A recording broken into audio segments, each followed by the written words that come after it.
You're watching E.T.N, where we don't do news, we just talk entertainment. Share and subscribe. Hey guys, welcome to Entertainment Talk Nation. This is Rob. This video, we're going to do the final video in the March to Avengers Age of Ultron. Yes, today's the day. Today is the day. Now, I know what you're thinking. Wait a minute, aren't you going to go see the movie? Aren't you at work? Well, that's the beauty of pre-recording. I know I'm putting this video up on Thursday. I have scheduled it to upload on Thursday. By the time you see this video, I am in the theater watching Avengers Age of Ultron. But, this, we're going to discuss Guardians of the Galaxy. Yeah, a very, very fun movie. Funny. Some moments that are even a little bit, you know what I mean? Who could forget? We are Groot. I mean, that was just like, I got chills and I'm like, oh my God, this movie is going to work. So, it was a really good movie. A really good movie. And obviously this, ties into everything up to this point in terms of Thanos's, quest for the Infinity Stones and the Infinity Gauntlet. Interesting thing, though, is that this one has nothing to do with the Avengers. These guys don't know the Avengers don't know them. Whether or not we'll see them in, the Infinity War, I heard a rumor that they're not going to be in the movie. But wouldn't it be cool? Wouldn't it just be cool if we're watching, like, the second Infinity War, and the Avengers are fighting Thanos, and Thanos is kicking their ass, and the Guardians fly in and just add to the fray, and they start kicking his ass, and the Avengers go in to kick his ass, and one can dream. One can dream, but it might be overkill. But the movie was fantastic. I mean, when you take these characters that are just so awkward on their own, you got a talking raccoon, okay? You got a tree that says a couple of words. You have Chris Pratt's Star-Lord, who up until later in the movie is a joke to some. You got Drax, who's got some anger issue. I mean, this is just a ragtag group. And the way they make them come together in the movie and then eventually work together and build a bond is nothing short, in my opinion, is nothing short of a miracle. This movie potentially had disaster written all over it. And it just was incredible how good it was. I thought I would enjoy it. I like sci-fi. I like, space and stuff like that. I mean, Star Wars, who wouldn't? But I didn't expect it to be as good as it was. And, it was definitely the surprise of 2014. And rightfully so. Rightfully so. It's very funny. It's got good action. It's even got moments that are very tender, that kind of tug on your heartstrings. It just had so many elements to it that I think is why it was very successful. And I'm definitely looking forward to the sequel. Now, how this movie plays into Avengers Age of Ultron? Well, by the end of Guardians of the Galaxy, we saw that Star-Lord and his crew, they had I believe it's the Destruction Stone, and that's where they left off. They had it.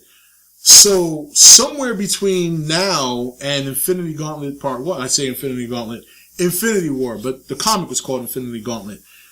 Obviously, they lose it. So maybe that's something we're going to see in Guardians of the Galaxy too. I mean, whether or not we ever see these characters cross paths, we don't know. We already know that, Lady Sif and I can't remember the big burly guy's name. But at the end of The Dark World, we saw them both hand over the ether to the Collector, which is obviously one of the Infinity Gems or Stones, whatever you want to call it. And now there's so many things like going on, that, Thanos still has to get the gauntlet. There's 2 gems we know of. We know the Tesseract at this point is in Asgard. We know that the Destruction one is, the Guardians have it. The Collector still has the ether as far as we know. There's speculation that the Vision's forehead stone is one of them as well. So, this guy's got to go all over the place to get these stones, whether it's him or some of his cronies. And the Guardians obviously going to play a big role in this. How? I'm unsure. I'm not 100% sure. Because if they're not going to be in the Infinity War, then something must happen big in Guardians of the Galaxy 2 that they're either going to lose it or whatever the case may be. I don't know. They've got this shit all over the place in a good way. You know, the MCU, in a good way. So, I don't think we'll see anything in Age of Ultron that's going to lead or link to Guardians of the Galaxy. But Guardians of the Galaxy, a lot of people thought it was an interesting choice for the movies, for a movie for MCU to do. But they did it with good reason. You know, I mean, the Guardians were part of that in the comics. They are Guardians of the Galaxy. They have dealt with villains and entities in space that, you know, either the humans didn't deal with or were a part of a war that included the humans. It's just very interesting. It's very, very cool when you consider what we saw in that movie, what we're seeing in the universe in and of itself, and what the end game is. But Guardians is definitely an element of the MCU that was very pleasantly surprising and now very welcome. It expands the universe beyond Earth. When you consider what we've seen with Thor, that brought together the science and the magic, and then we're getting Doctor Strange.